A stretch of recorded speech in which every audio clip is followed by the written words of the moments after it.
Friends, welcome to மா TNPSC. நான் உங்கள் உமா. ஸோ இன்னைக்கு நம்ம பார்த்தீங்கன்னா ஆண்பால் பெண்பாலில் ஒரு சில வித்தியாசமான பெயர்கள் வந்து நான் எடுத்துட்டு இருந்திருக்கேன். ஸோ ஆண்பால் பெயர்கள் இருக்கும், நான் என்ன பண்ணிக்கிறேன் பெண்பால் பெயர்கள் எழுதுவேன். ஓகேவா? ஸோ பாருங்க, ஆடு அப்படிங்கிறது ஆண்பாலை குறிக்கும், ஆணை குறிக்கும். அதுவே பெண்ணுக்கு என்ன வரும் அப்படின்னா மகடு அப்படின்னு வரும்.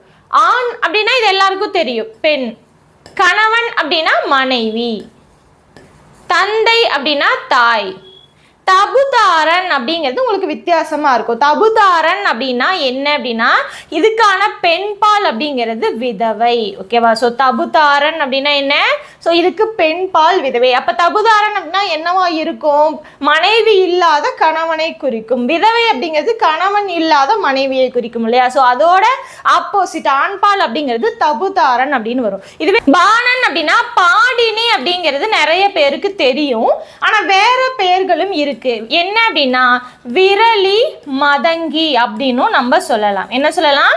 விரலி மதங்கி பாடினி, எப்படி வேணா இந்த பேரை நம்ம சொல்லலாம். ஸோ இந்த மாதிரி ஆண்பால் பெயர்கள் கொடுத்துட்டு பெண்பால் பெயர்கள் கேட்டாலோ, இல்லை பெண்பால் பெயர்கள் கொடுத்துட்டு ஆண்பால் பெயர்கள் கேட்டாலோ, இல்லை எதிர்ச்சொல் இந்த மாதிரி ஏதோ ஒன்று கொடுத்துட்டு இன்னொன்று அதோட எதிர்ப்பால் என்ன அப்படின்னு சொல்லி கேட்டாலோ நீங்கள் வந்து இந்த மாதிரி ஈஸியாக நீங்கள் ஐடென்டிஃபை பண்ணிடலாம். பட் அதுக்கு என்ன தெரிஞ்சிருக்கணும் அப்படின்னா ஆடுனா மகடு, தபுதாரன் அப்படின்னா விதவை, பாணன் அப்படின்னா பாடினி, இல்லைன்னா விரலி மதங்கி, இந்த மாதிரி உங்களுக்கு என்ன அப்படிங்கிறது தெரிஞ்சிருக்கணும். இது எல்லாமே பார்த்தீங்கன்னா தமிழ் மரபு அப்படிங்கிற புக்கில் இருந்து கொண்டு வந்தது. ஓகேவா? ஸோ இதே மாதிரி யூஸ்ஃபுல்லான வீடியோஸ் வந்து நீங்கள் பார்க்கணும் அப்படின்னா நம்மளோட சேனல் சப்ஸ்கிரைப் பண்ணி வச்சுக்கோங்க. அடுத்தடுத்த வீடியோஸில் நம்ம பார்க்கலாம். தேங்க்யூ.